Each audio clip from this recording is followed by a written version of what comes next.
പുകപരിശോധനാ കേന്ദ്രത്തിൽ നിർത്തിയിട്ട കാർ റോഡിലേക്ക് ഉരുണ്ടു നീങ്ങിയ അപകടം. കാറിടിച്ച് 2 സ്ത്രീകൾക്ക് പരിക്കേറ്റു. കോഴിക്കോട് നന്മണ്ട RTO ഓഫീസിന് സമീപം കഴിഞ്ഞ ദിവസം വൈകിട്ട് 6 മണിയോടെയായിരുന്നു അപകടം. പരിക്കേറ്റവരെ കോഴിക്കോട്ടെ സ്വകാര്യ ആശുപത്രിയിൽ പ്രവേശിപ്പിച്ചു.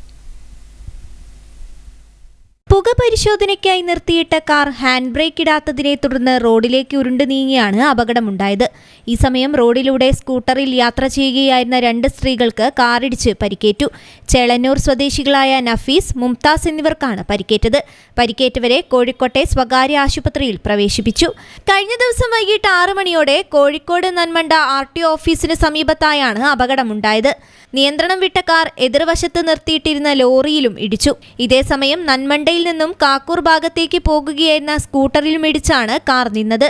Balussery SI Vinodan, SCPO Aneesh, driver Faisal Koloth എന്നിവരുടെ നേതൃത്വത്തിൽ അപകടത്തിൽപ്പെട്ട വാഹനങ്ങൾ റോഡിൽ നിന്നും നീക്കം ചെയ്തു. News bureau, Balussery.